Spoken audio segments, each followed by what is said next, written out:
I don't know. I don't think so. And we are back. Welcome to another edition of the Sports War. And we are back. We got the full crew in the house. That is what it's all about. The Yankees, out of any team in the league, are the best equipped to handle a blow like this. I think there is a higher power at play here. He's due law of averages. That dude is the ultimate scrub. It's trash. Yeah. Every person you have in there is fucking trash. Next game, you're going to see a big performance. You can see it in the end of the game, and I'm just totally stoked and excited for this. We are back. Welcome to another edition of the Sports Port. And today we have Tony, Michael, myself, also known as Renee, and Anna here today as well. Wow, so dude. we got a full house, and we have a birthday to Yes, celebrate. that is correct, dude. Anthony rings in a new year. That's right. Today is my birthday, July 25th. Mark it in your calendars. I'm not going to tell you how old I am because it'll embarrass everyone in the room. But, yeah, dude, happy Monday. You know, excited to be here on the table for the first time in the Sports Port. Yeah. And coming off almost a legendary performance last night Almost bowled a perfect at game. Nutmeg Bowling Alley. Yes, at Nutmeg Bowling Alley, as as Brian calls it. Yeah, dude. I mean, you guys kind of surprised me with a nice bowling outing. I really didn't expect it. I was, I guess I didn't expect until we were there. Michael was still trying to play it off that we're going to some secret entrance into the Stop and Shop. I don't know. He didn't play it very well. But at that point, I was like, oh, we're going to go bowling. That's cool. And I was like, oh, I don't have my balls with me. Like, but that's fine. We'll just like drink and chill and have a good time. And then they were like, open the trunk. And they had snuck my bowling balls into the trunk while I wasn't looking. Well, the thing is, it's not just about the bowling balls. It's about the rosin bag, the towel, The shoes. the brush for the pad on the shoe. brush, Yeah, dude. yeah. No, yeah, everything obviously was there. And yeah, it was a great time, dude. I mean, yeah, obviously, first game, warm-up game, shot the 172, 174, I think. And then obviously found my line for the second game. Was feeling good. A couple beers in me, nice and loose. And rolled that 278, dude. So. And we'll never find out. But if there was a third game, do you think you would have been able to see? Yeah, I do. No, definitely. What do you think, Michael? No. Really? You don't think so, dude? No. Really? Skepticism over there. We got to see it done. He's never done it in his life. What do you think your third game would have been? Downhill. Really? Okay. Yeah, Okay. I was What did you end up rolling that second game? I think like a 130 something. 130 something. Oh, Yeah. okay. Yeah, you hate to, but we have a video also that was made by let's get Renee. Oh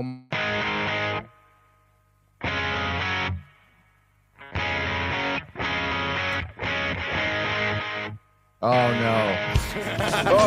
Jesus Christ, you're right. Under a heart attack.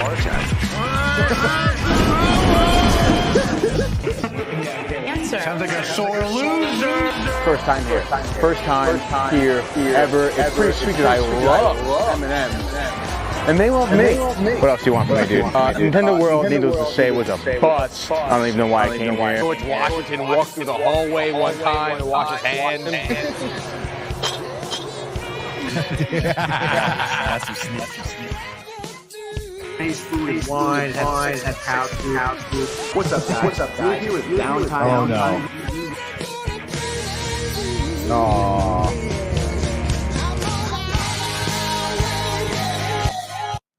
That was awesome, guys. Renee, great job. I have something to say. Uh-oh. You're on. What I have to say is that I feel like you're the master. Oh, not the master, but you're pretty good at like going through stuff and like picking out pieces. And that is not my forte because I don't have patience for that.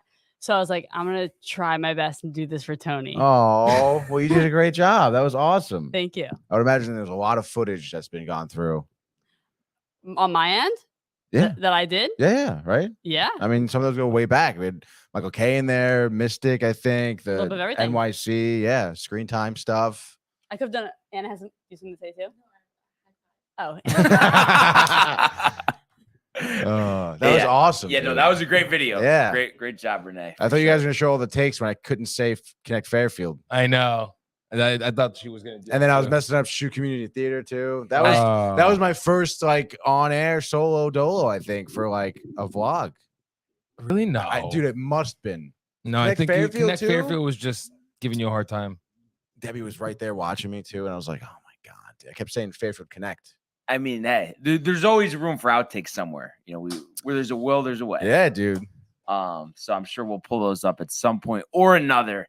But a lot to discuss about baseball over the weekend. So let's go to the world of Major League Baseball. 2-2, he got him swinging. The back-to-back strikeouts for Robbie Ray. There's damage right there. Shohei, way, Cy Young. Nada, where did that land? Stuck to Chapman, who leaps up and grabs it. Story spins and fires. Out at first. There it goes. See ya. Home run, Aaron Judge. And we did say that a few times over the weekend.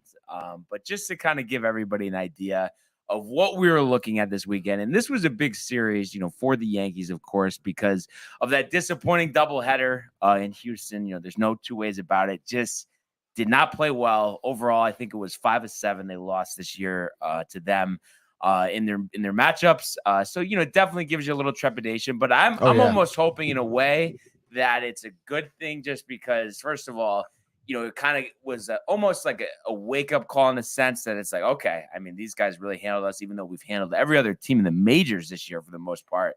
We got to kind of step up our game, and then maybe a wake up to the front office as well, as like, oh, we can't just, bring in some I don't know, Jose Quintana and expect that's going to put us over the top. So I think it was a blessing in disguise, and I think it'll, not that they wouldn't work hard anyway, but I think they'll work that much harder to take them down come playoff time. What do you think would be the most important improvement to make? So I think because there's been some struggles with the rotation, that's probably the most.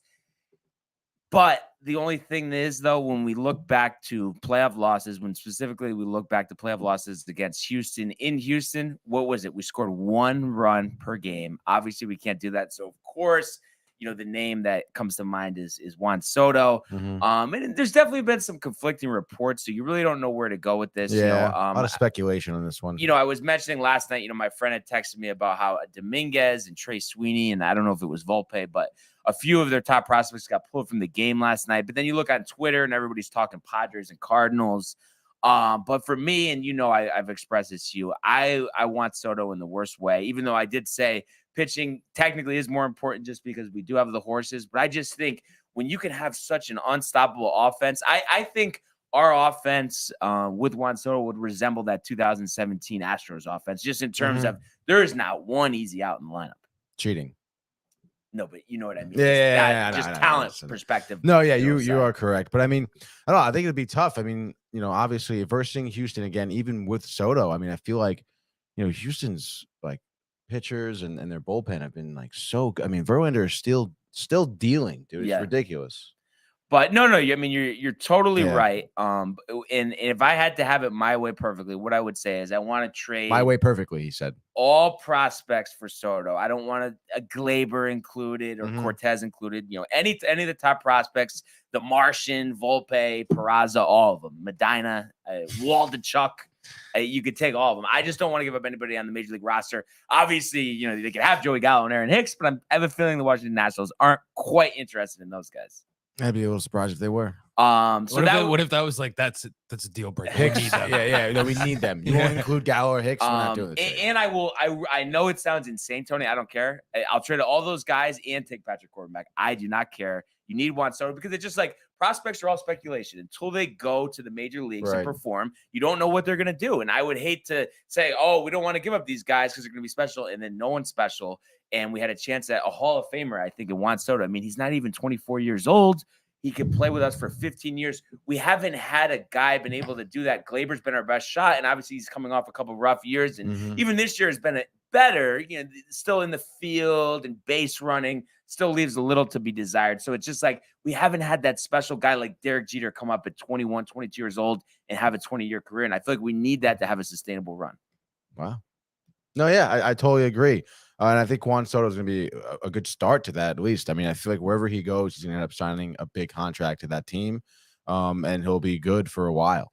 And it's just, that's what I want. I still hesitate to say that I feel confident he's coming to New York. Yeah, And I could see a combination of either Andrew Benintendi or Brian Reynolds and Luis Castillo. And Luis Castillo definitely would be very big. But that's just kind of my guess there. And I definitely would be more excited about just having Castillo at that point. Because I don't know. In your eyes, do those guys provide enough of an upgrade to warrant giving up a top prospect or two versus working with what you have? Like, I don't know if they do. Castillo? No, not Castillo, but I'm saying Benintendi or Reynolds, like versus like our internal options. Yeah, no, definitely not. I feel at that point. Yeah, exactly. So it's going to be interesting. It's definitely a little nerve wracking just to kind of see what's going to happen. And we know, they need some bullpen help, unfortunately, because starting with Friday, after that doubleheader loss on Thursday, they did defeat the Orioles 7-6, but it was one of those times where you would say, they won the war but lost the battle in terms of Michael King fracturing his elbow, out for the season. So just a massive blow. He finishes this year with a 2.29 ERA, easily the best reliever in the Yankees bullpen other than Clay Holmes. And it's crazy. Obviously a little more than a year ago, obviously I wanted him off the team, terrible pitcher, all of that, but he really transformed himself. Such a shame. I don't know if it was a curveball, a slider that he fractured it on. But that's a guy that you can't just wing it. You need to bring in somebody to replace him. That's absolutely crazy that he fractured his elbow like that on a pitch. And I feel like that must hurt so bad. There must have been some type of, I feel like, hairline fracture or something there already for it to break. Because it's like, what is he throwing the ball 1,000 miles an hour? Like, there's no way. But yeah, that's a huge blow to the bullpen. You talked about how good Michael King is, and I feel like the Yankees have been extremely fortunate this entire season with being healthy. Right. And I feel like this is probably their first time losing a big asset. I guess you could say. I mean, I guess it could be worse in terms of timing, but still, I mean, you don't exactly want to come back from the All-Star break having doing not very well against the Astros and then losing one of your top bullpen guys. So it should be interesting. I mean, do you think a bullpen arm is going to be on their radar now? Oh, yeah. I mean, definitely. Really, maybe two, honestly. Really? But, I mean, you have some guys in the minors that can step up, and I do think that he just came Marciano. He just came back off the injured list. I think he'll be good. They did bring in Shane Green for a game, but then designated for an assignment because he didn't do well. And then you really got to hope that Jonathan Loaizaga bounces back. Yeah. As well as, unfortunately, Aroldis Chapman, which we'll get to in a second. But back to the game. So they did win 7-6, but really some rough spots in this game for the Yankees. You look at it first. Taillon doesn't even get out of the third inning. 2 2/3, 4 hits, 2 runs, 3 walks, 2 strikeouts. I don't know what happened to this dominating version of Jameson Taillon that we had earlier this year, but I think it's like 6 out of his last 7 starts have been atrocious. So that leaves you some trepidation there for sure. Licky had a nice performance out of the bullpen, and with these injuries, he moves up in the pecking order. 2 1/3 scoreless, 3 strikeouts, only 1 hit, no walks. Mentioned Loaizaga goes in an inning, gives up a run. ERA 7.52. Obviously missed a lot of time, so gotta hope a couple more outings he'll get comfortable. But Aroldis Chapman, here we go again. A third of an inning, 2 hits, 3 runs, a walk, a strikeout, home run allowed, and it's just like hanging a slider. And I understand he's not that confident with his fastball, but at this point, the way that his slider is and the damage that's done against it, I think he's just got to try his best to locate his fastball. I don't know what you think, but that's just kind of my guess. The velocity is there. Oh yeah, like you said, velocity's there, and I feel like his fastball is what used to be his bread and butter pitch. So obviously it's still there. It's just a matter of kind of finding his mechanics around the fastball. But I mean, geez, dude. I mean, I don't think you could have asked for like a worse outing from him on Friday. A worse outing, maybe like I looked at it too. I think his ERA is over 5 since the whole Spider Tech thing came out last year. Oh my gosh, dude. I mean, what are they doing with him? They have to keep him. I mean, I really have a hard time believing, is he worth more than a rookie ball pitcher at this point? How could a team bring him in and be confident? I know, well, you're taking a flyer, but taking a flyer. I mean, so you're not going to get value for him like that you should for a $17 million relief pitcher. Do you think they can fix him or nah? I mean, it is Matt Blake, but that would be I would say just throw fastballs. I don't care. I don't care if they hit him. Just throw fastballs. That's your best pitch. I don't know. That would be mine. And don't try to underthrow, because then when he tries to underthrow it, then they do damage against it. Mm-hmm. It has to be 99 or 100 miles an hour. Otherwise, everyone knows a fastball is coming. It's not going to be effective. Right.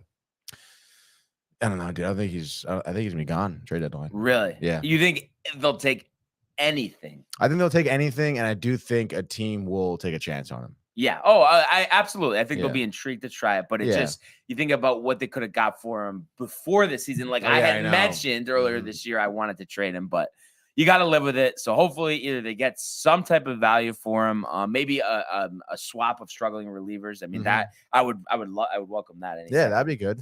So we'll see what happens there. And then, after him, King, of course, had the scoreless inning, but then had to leave in the 8th with that injury. But Clay Holmes there to save the day, inning in 2/3, 1 hit, 3 strikeouts. So he's really recovered after, I think it was like kind of 2 rough outings in a row. ERA at 1.26, so no concerns there as he picks up his 17th save.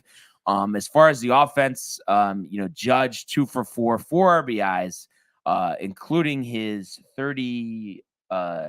2 home runs, 35th and 36th home runs of the year. Josh Donaldson with 2 hits. Joey Gallo even with a home run. That saved the game, dude. Yeah, the 7th inning home run ended up being the game winner. Game-winning home run, Michael. Joey Gallo.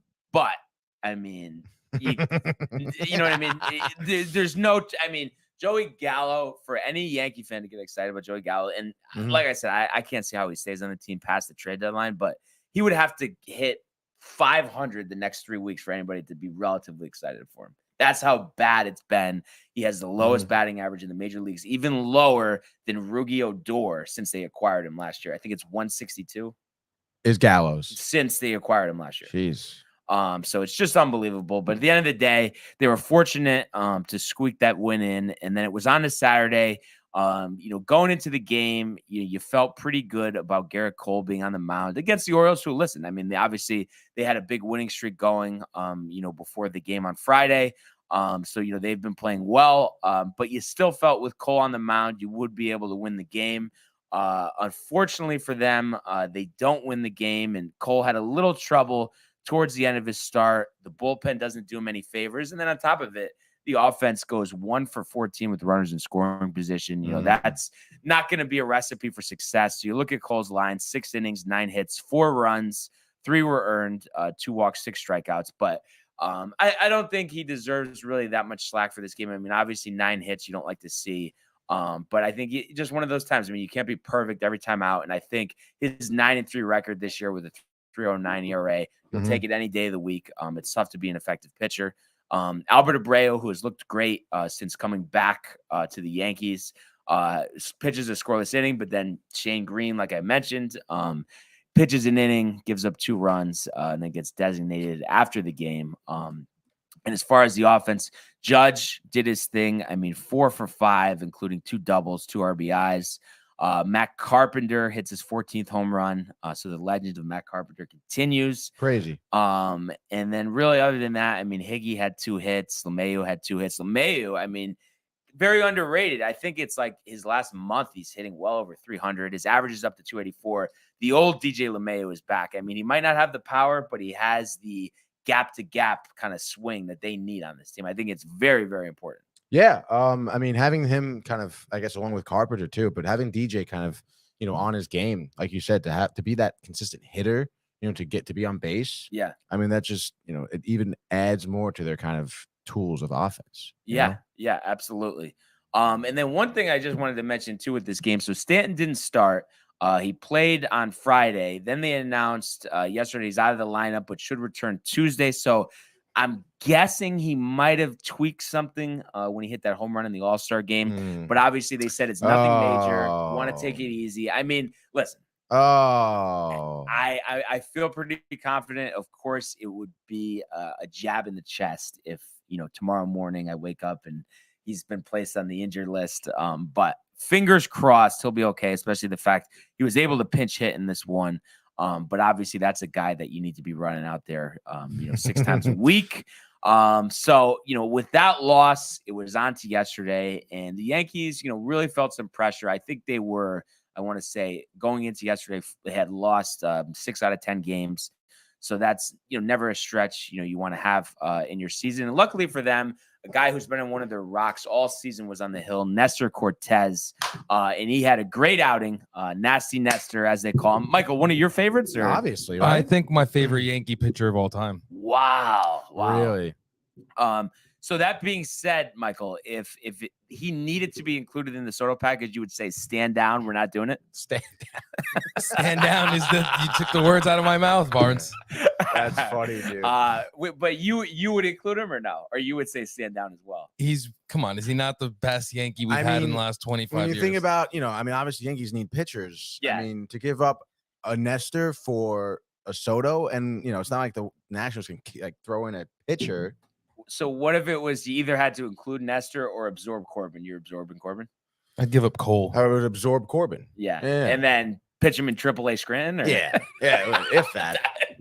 Or just eat it, honestly. But we know Hal doesn't like to do that. Eat him. So this game wasn't close. Yankees win 6-0. Cortez, 6 innings, 6 hits, no runs or walks, 7 strikeouts, picking up his 8th win of the year. Clark Schmidt, 3 scoreless innings out of the pen. Picking up his first save of the year. I think, honestly, especially with some of these injuries or ineffectiveness, and if they can't get someone that great at the trade deadline, I mean, is it crazy to say that maybe he deserves a look in the rotation? I mean, he's been great out of the pen, so you could use him there as well. Clark Schmidt? Yeah. You think I don't know, you think his transition to being a starting pitcher? Well, that's what he is in the minor leagues, and that's what he was until they brought him back up. Yeah, I know, but I don't know. I mean, do you think you can get the length out of him? Yeah, I mean, I think after, this relief appearance and, even though, and he's been out of the pen earlier this year, I mean, I don't think it'll take that long to stretch him out, but we did mention that the bullpen needs help. So, I mean, I guess you could consider that pretty valuable just in terms of, being able to go in and go 3 innings. Right. With that being said, it seems like you're almost leaning towards keeping him in the pen. Yeah. Valuable arm. Valuable. So you look at this game, Judge, his 37th home run of the season, and he is up to 81 RBIs. So the dream season continues for Judge. Average back up to 294. And you look at the rest of the team, Glaber with 2 hits, questionable base running decision. I don't know if you saw that one. No. What happened? It was just like he got thrown out going from second to third because he didn't hustle. Wow. That's what happened. Yeah. Really? Yeah. Who's that Mets dude that made it from second to home in 8 seconds? Daniel Vogel? Is it Vogel? Vogelbach. Is he new? Who is this guy? First game last night. Yeah, first game last night. I acquired him from the Pirates catcher. I believe he does put the little first base. No, he's no catcher. First base. First base. Yeah. Okay. He's a big dude. Yeah. He's got to be like 260. Yeah. Big boy. Big for boy. Sure. And then really, other than that, Seems like Met. Hustle's better than Glaber. Aaron Hicks, 2 hits yesterday, and then the dream season for Jose Trevino continues as well. 4 for 4 yesterday with an RBI. So you love to see that. You know who's struggling? Rizzo. I don't know if you've noticed that. No, not really. Anything. It was Back? Decent. No. I mean, not injured. Just right. But you think maybe it is? No. I think we've seen with him. He's just very streaky. I don't know. And he can look so good. I know. I don't know. And I will say, I feel like since he's been on the Yankees, I mean, I feel like he's been, a little bit better than what he was in the Cubs. Yeah, with the power this year, definitely. But even in terms of with average his streakiness, worse, though, like is the average? I mean, 220. I mean, he was at walking 250 with the Cubs minimum. Really? Yeah. Oh. So I'd like Bob. to see him have some more contact. Thank you for tuning in and wishing ours truly a happy birthday. So I would like to see a little more consistent production there. But we'll obviously see what happens. But at the end of the day, it was nice to just win this series, and we know the Subway Series starts tomorrow. Only 2 games. Looming though. So awful how they even allow that. I know it'll be know. different next year with the balanced schedule or whatever, but it's like you gotta have 6, maybe even 7. Some of the interleague series have 7 games. How do we have fucking 4? I mean, I would imagine probably like the greatest like interstate rivalry there is, dude. Exactly. Absolutely. Not Subway Series. I mean, come on. Without a doubt. And I mean, we've been looking forward to this all year. So can't wait to talk about that in a little bit. And I believe Mets don't have any makeup game or anything today. They're off as well. No, they're off today okay. as well. Yeah. And so speaking of, Tony, let's talk some Mets here. Lost 2 out of 3 to San Diego, but did rally last night. Exactly. I believe the lead now from the Braves is half a game. Last I checked. Wow. I know. So we are now. Oh, my mother is getting a little territorial.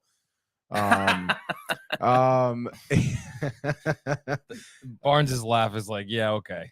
Anyway, so obviously, we've seen this lead dwindle down to half a game. Basically, it's gone right now. And this past weekend, the Mets did play a good team in the San Diego Padres. Starting on Friday, we had Hugh Darvish pitch against our very own Max Scherzer. And Max, I will say, I mean, I suppose it's not that, I don't know.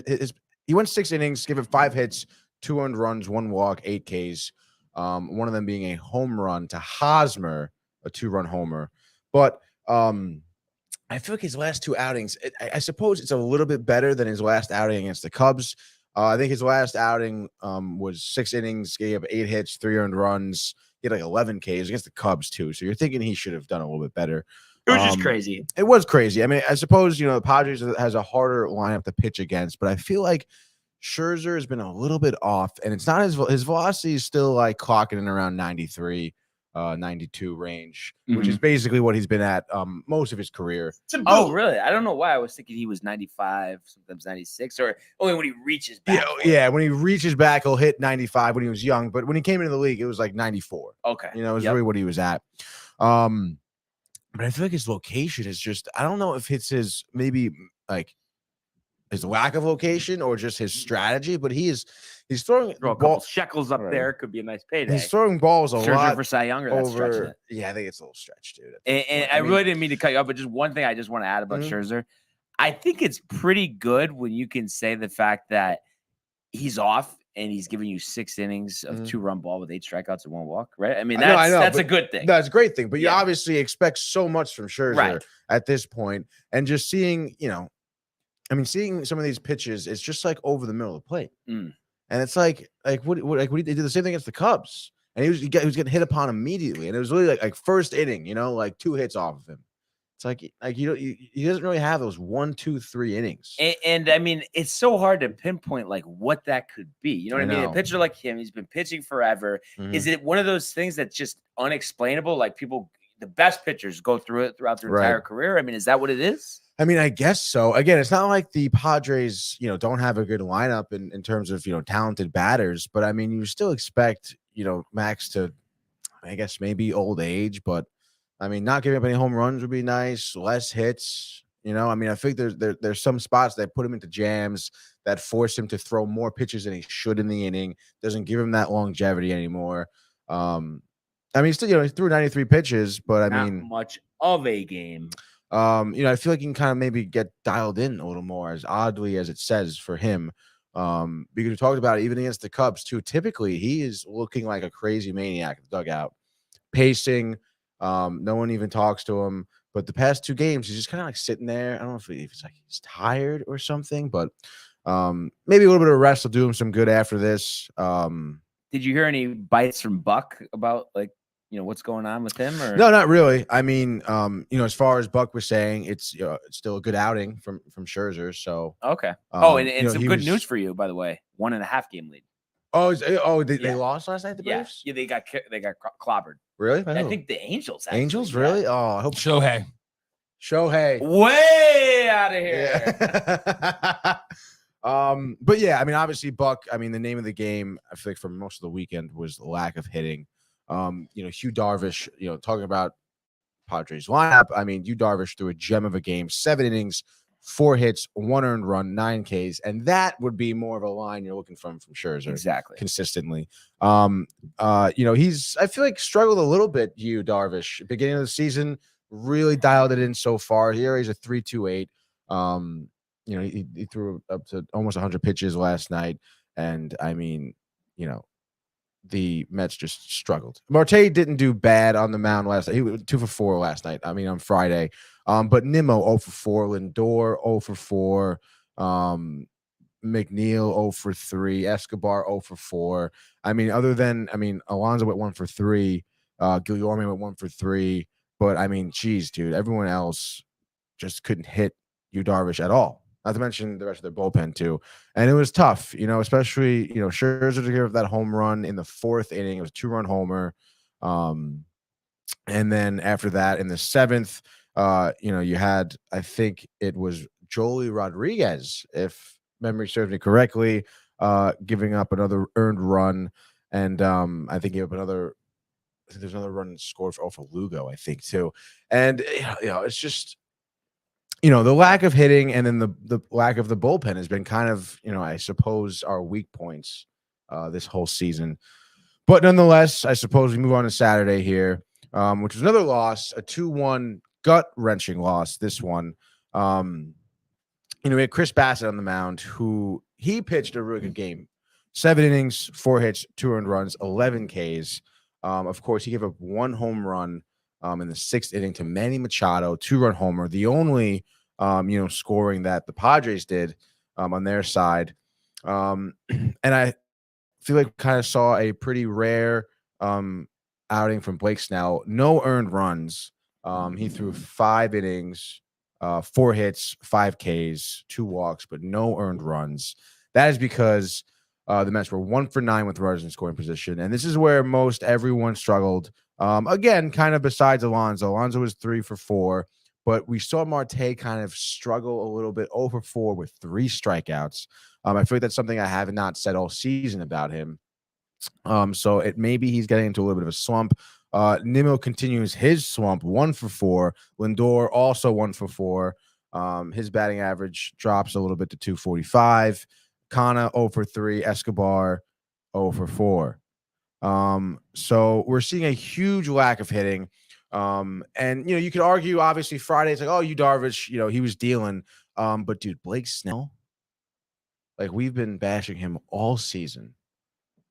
And he comes out and throws 5 innings of no run ball. Looks like he was pitching for Tampa. Basically, right? I mean, I'm sure they're definitely looking at him now, Tampa, without a doubt. Like, oh my God, we can fix this guy.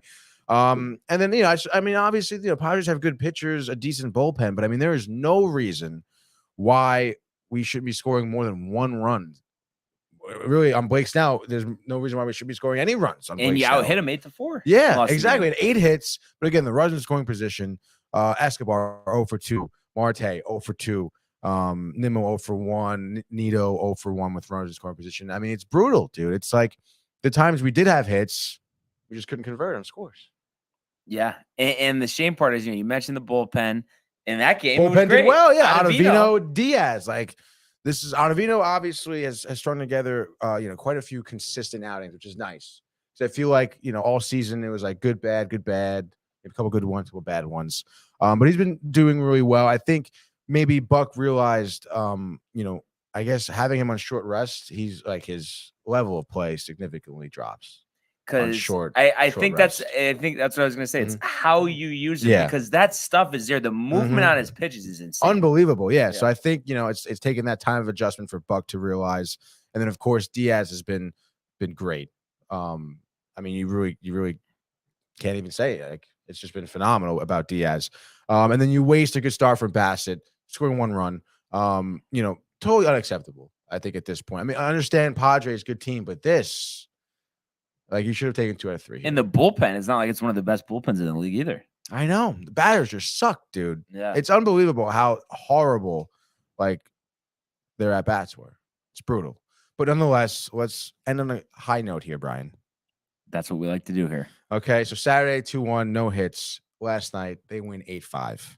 Okay, 12 hits, score 8 runs, obviously, to beat out the Padres 8-5. And it started with Cookie Carrasco on the mound. And I feel like, he had a good outing for him, I would say. He never really gives you much length. Right. You got 5 innings, 6 hits, no one runs, 2 walks, 1 K, Michael. And the bullpen, tried to take care of the rest. But I mean, they gave up all the runs here. Drew Smith, in an inning, gave up 1 run. And then, of course, I guess we can fast forward because I want to talk about Rodriguez because it's just a bonehead move to even have him on the roster. He did not last an inning, gave up 2 hits, and he had 3 earned runs and walked 2 people. I mean, I would argue a single A pitcher might be a better option. I would argue Miguel Castro would be way better. Yeah, didn't you used to have him? I think we may have had him. But of course, you do love to see that in terms of pitching, where Diaz, again, back-to-back days, closes the door on the Padres. Love to see that. And in terms of hitting, we had a home run from Alonso. He's 25th on the year off of Musgrove. I don't know what that was, Brian. I don't want to know. But I think what we did see is some talented Mets hitters on a really good Joe Musgrove, because he lasted 5 1/3, 4 earned runs.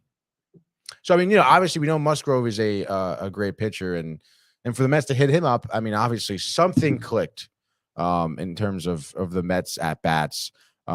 Still, I mean, runners scoring position, they were 4 for 13, excuse me, which, I mean, you'll have to see that you've had runners in scoring position 13 times, but I mean, dude, it could have been way better than 8-5, But regardless, a win is a win. And as we kind of mentioned, Vogelbach coming in at the DH spot. 1 for 3, scored once, walked once, struck out twice, though.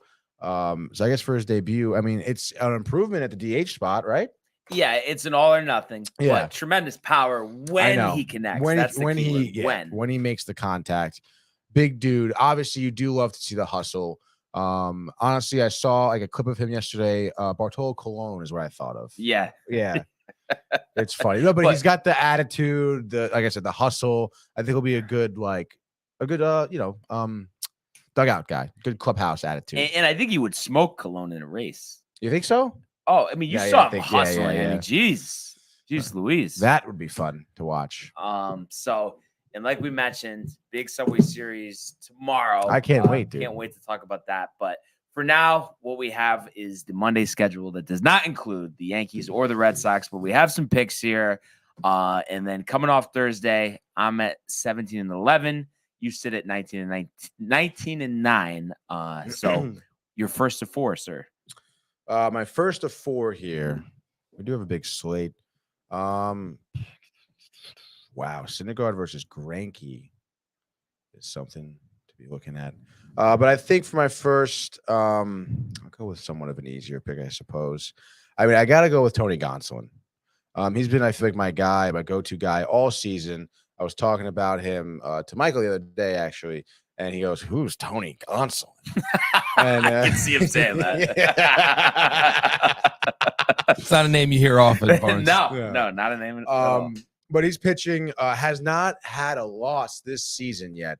ERA just above a 2 at a 2.02.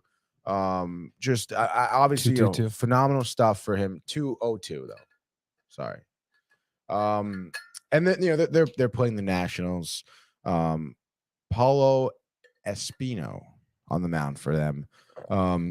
Excuse me. Over 58 innings, he's gotten hit 59 times, 12 walks, 10 of those hits being home runs. Obviously, nowhere near the talent that Tony Gonson comes on the mound with. And then on top of that, I mean, I feel like, Mookie Betts had a pretty big weekend, I feel, in terms of hitting.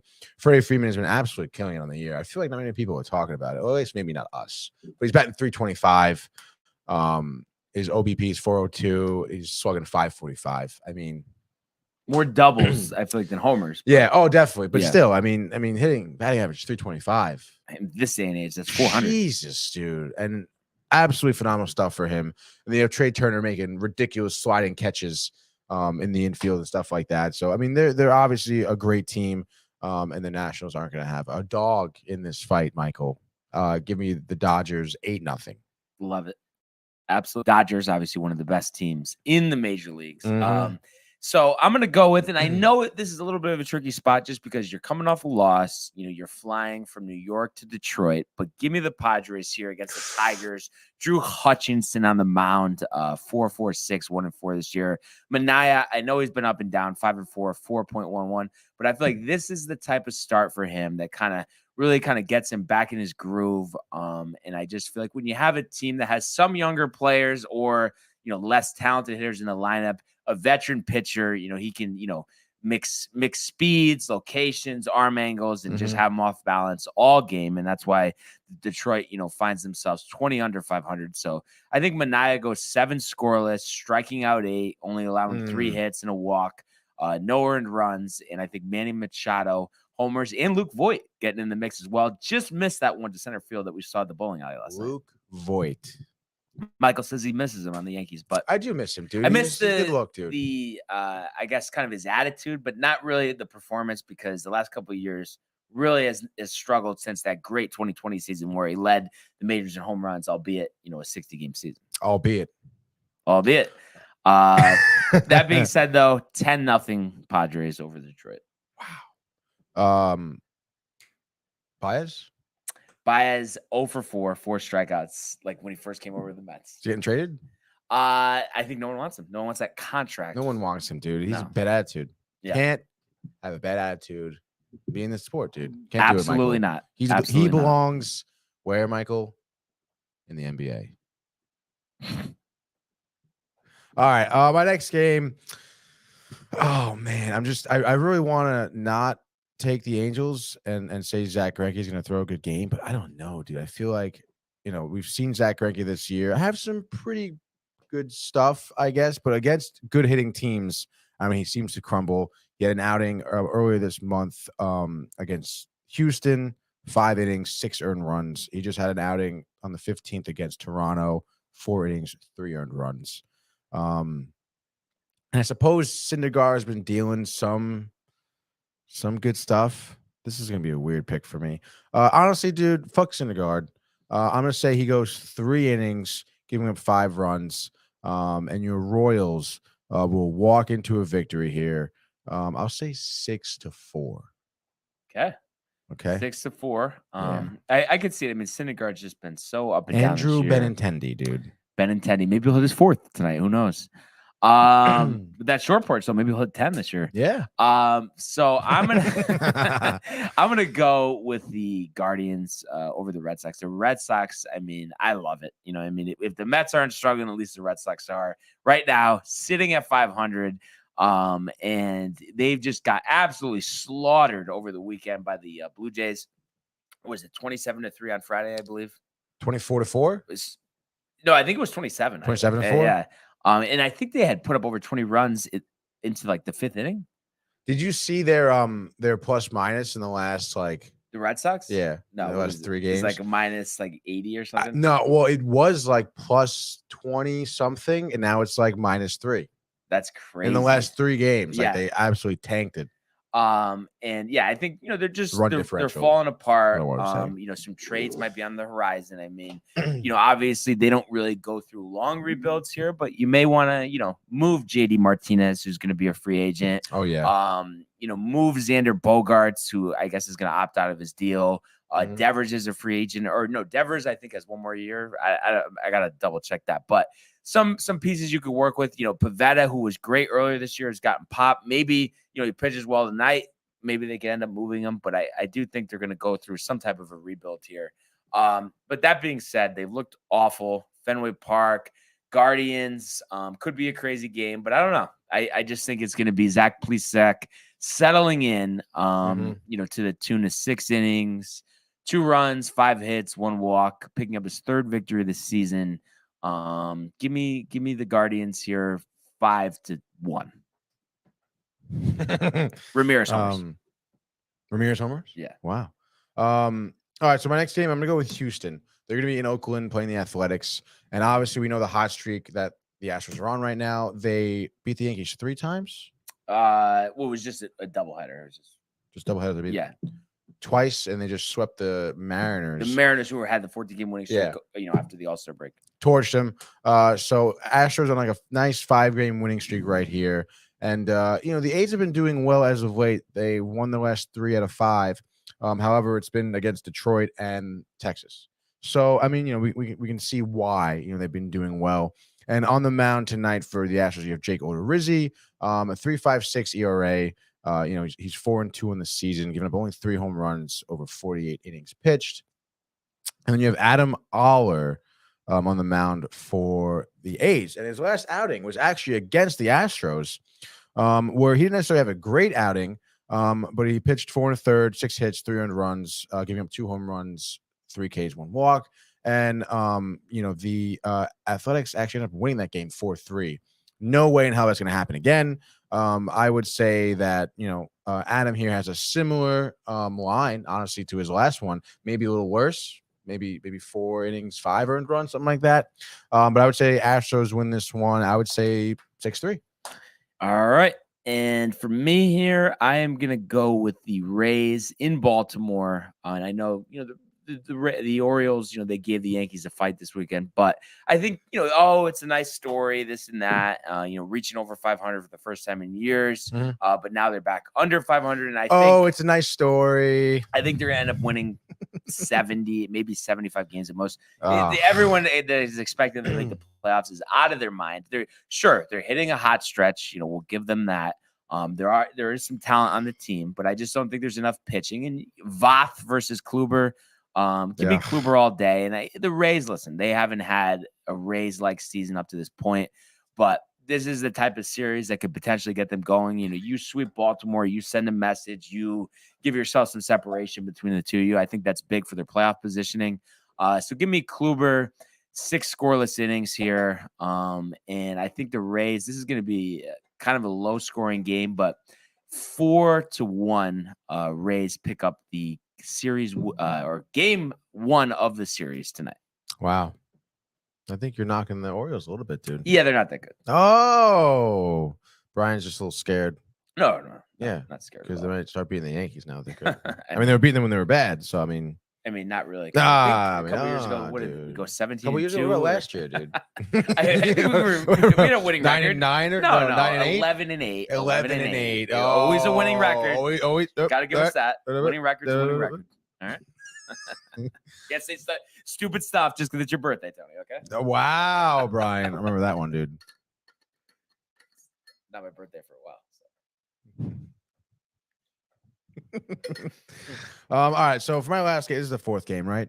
This would be the 4th. Okay. Do I go with? I don't know. I kind of want to go with the Rockies Brewers game just because Mike and I caught the last inning of Josh Hader pitching last night at Archie Moore's, which is great. But I'm just gonna go with the Braves. Actually, the Braves. I guess I'll go with the Braves tonight. I mean, against the Phillies, Max Fried on the mound against Ranger Suarez. And I think Suarez, inconsistent, and his inconsistent specifically with his location. And I know the Braves. Who got hurt for them last night? Was it Duvall? Duvall got hurt, right? Hurt his wrist. Yeah. I guess I suppose that's a loss for them, but I mean, I still feel like with their lineup, against someone like Suarez, I mean, I don't think they still have much of an issue. Getting shellacked by the Angels 9-1. I can't see a lack of offense like that happening again, especially with the Phillies. They just got swept by the Cubs. So I feel like, and they got shellacked. The first game against the Cubs was 15-2, then 6-2, and then last night was 4-3. So I feel like the Phillies, having obviously kind of a rough patch right here. Kyle Schwarber strikes out more than anyone else in the league. More than Joey Gallo? Yeah, dude. But is it that just in totality, or is that on a per game in totality? I think. Okay, yeah. But I feel like if Gallo had the bats, maybe he had to be higher than him. I forget who was second. Contreras. Contreras was second. William or Wilson? Wilson. Oh, wow. Yeah. Wow. Okay. William or Wilson? Anyway, I think Max Fried, Kyle Schwarber's going to go 0-for-3, 3 strikeouts. Max Fried's going to throw a decent outing, I would say. Maybe 6 2/3, 1 earned run, 8 Ks, 2 walks, 3 hits. And I'd say Braves win this one 4-1. Yeah. No, I think it's a good bounce back spot after getting shellacked yesterday. And speaking of bounce back, Seattle Mariners been one of the great stories this year, obviously coming off a disappointing sweep against Houston, but I think the Rangers a good spot. Glenn Otto, the former Yankee farmhand, going up against Chris Flexen, 6-8, 3.79 this year. And I just think the Mariners want to get back on track. And I know Julio Rodriguez is dealing with something. I don't know if he'll be in the lineup or not. But I think this is a thing where, You're going to see Flexen kind of, set the tone and give them maybe 6 1/3, 1-run ball. I could see Suarez maybe having 2 home runs here, against a weak Rangers pitching staff. So give me Seattle here 5-2. Love it, dude. So big getting back spot for Seattle as well. Really want to see Seattle finally get back to the playoffs so people can stop saying nobody remembers the 2001 Seattle Mariners. 118 wins, nada in the postseason. I would say most people don't remember that. That's the point. But at least, this is a good story. Now, maybe this will be a substantial run, because they were decent with Junior and all those guys, Ichiro, obviously, but have really struggled for the past 20 years. And that's a long time. We think, missing the playoffs a couple of years is huge. Like, what about that? Well, you think that. I don't think that. You do think that because obviously, everybody wants to make the playoffs every year. So I'm saying you don't make the playoffs a couple of years in a row. You're pretty tight. Yeah, that's true. Yeah. Seattle, is 20 years? Yeah. That's Pittsburgh had a streak until they made it to the wild card a couple of years ago of something along those lines. Maybe even longer, honestly. Than 20 years? It was a pretty long run, dude, if you think about it. Because I want to say they finally got back maybe 2012 or 13. I think Garrett Cole was pitching against the Cubs, I want to say, in like a wild card game. Let's see. Oh gosh, what website is this? They made a playoff appearance in 2015. Okay. And a wild card. And then before that, 2013. But before 2013, I think it was like 1992 and then it was to 2013 or something. 92. Yep. Yeah. 2013. So that's 21 years. That's a long time. 21 years, dude. That is a long time. So yeah, that would be interesting if they're able to kind of take care of business there. But yeah, we'll see what happens. Obviously, like we said, can't wait to talk some Yankees Mets tomorrow.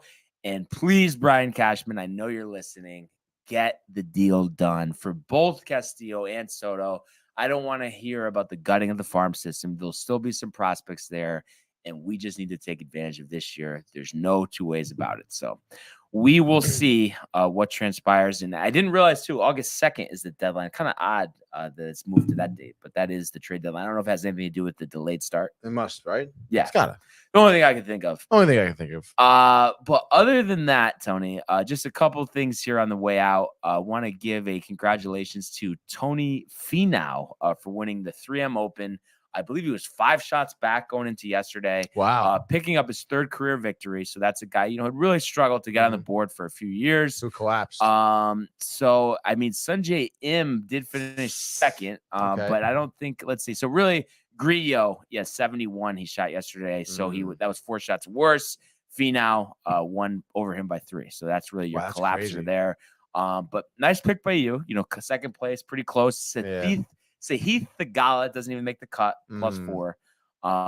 So, I think it was a good tournament. You saw Danny Willett, the former Masters champ, 10 under, finishing in a tie for 7th. So, not a ton of big names, but nevertheless, a good event. And it's just Tony Finau, I feel like he's been one of the more consistent players last couple of years, not racking up a ton of victories, but always in the mix. So it's nice to finally see that hard work paying off. Oh yeah, definitely. And what a turnaround, dude, huh? Yeah. Because remember before that, and he had lost in that playoff last year that we had talked about, and it was just really odd that he was in the mix so much and just couldn't come up with anything. But Im has been a little bit of a cold streak here, so he's kind of due for one coming up. We'll see. I think he should be in the let's see. Yeah, he's 19th in the FedEx Cup. I don't even know if he's had a victory this year, but he's just kind of always in the mix. Finau 30th in the FedEx Cup as well.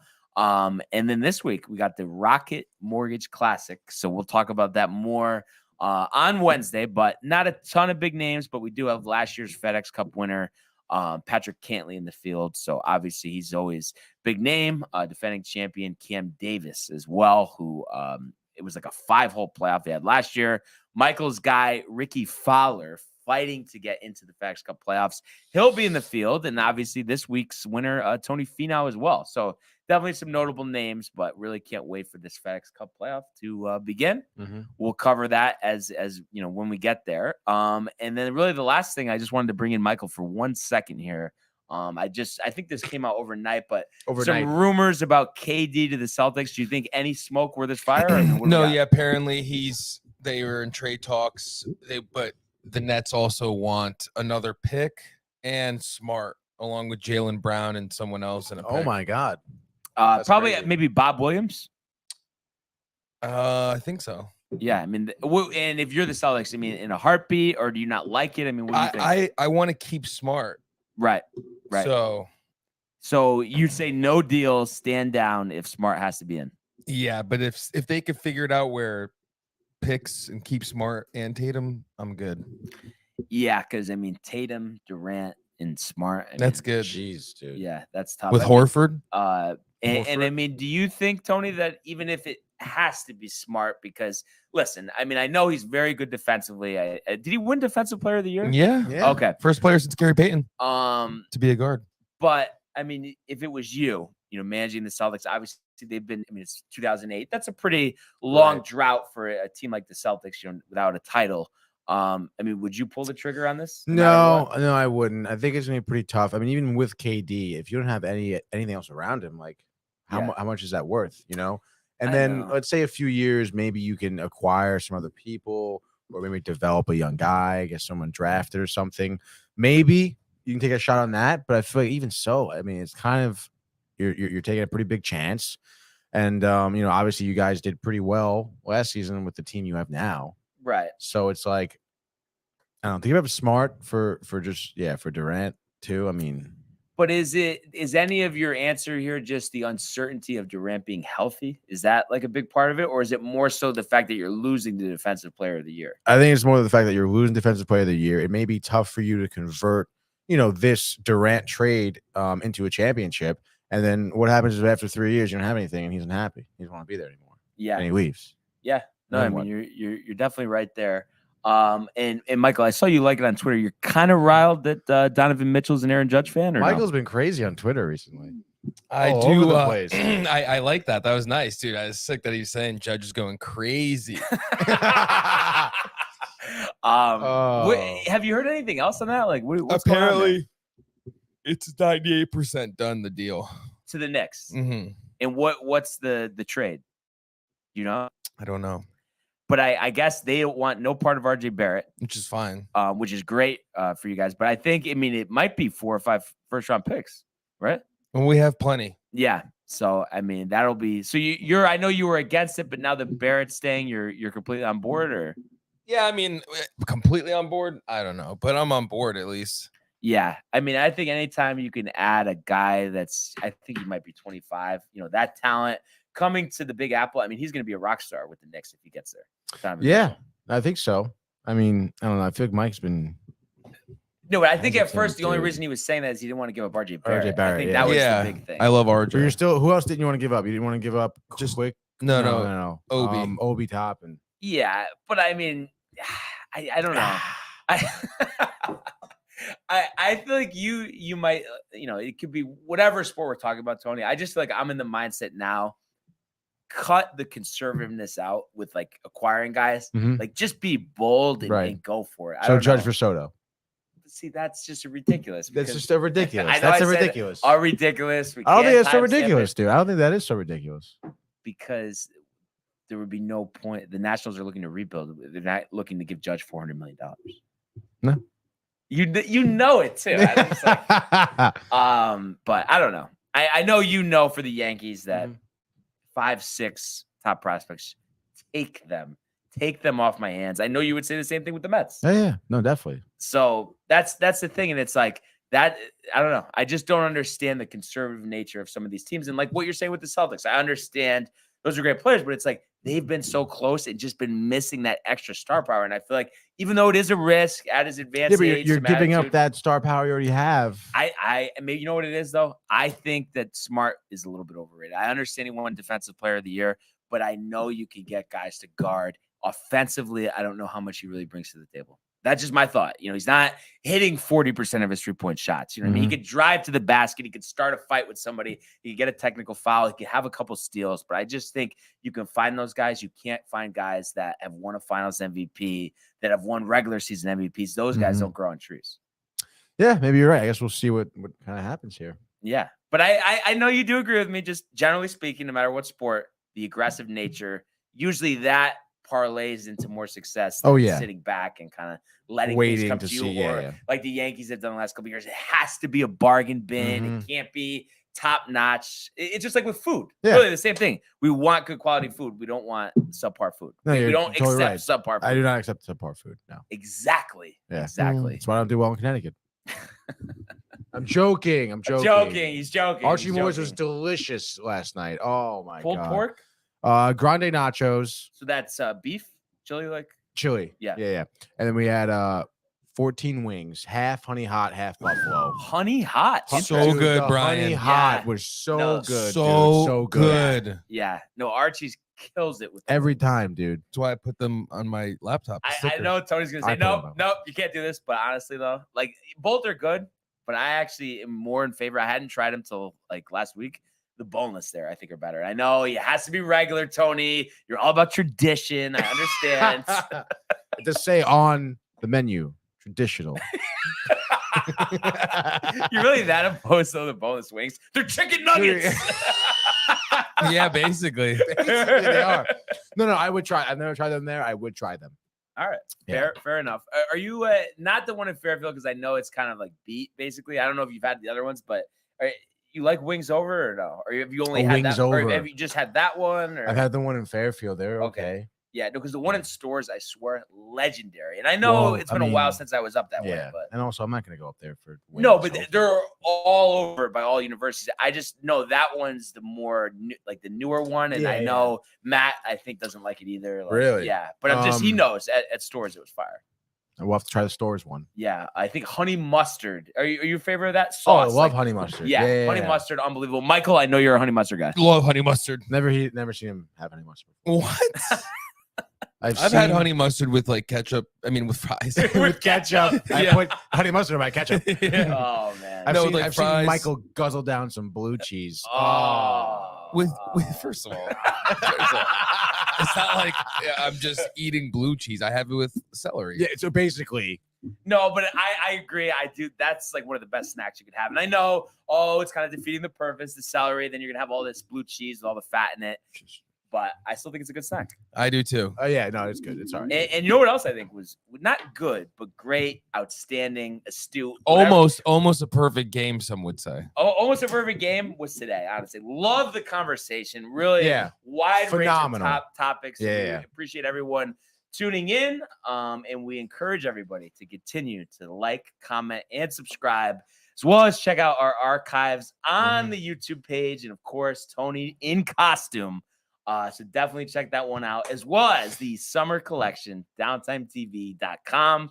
Everybody enjoy the day, enjoy the games, and we will see you mañana. Mañana. It's right there. Hey guys, Tony here from Downtime TV checking in. I want to thank all our fans out there who's been liking, subscribing, sharing our content. You guys are the best. You guys are our bloodline.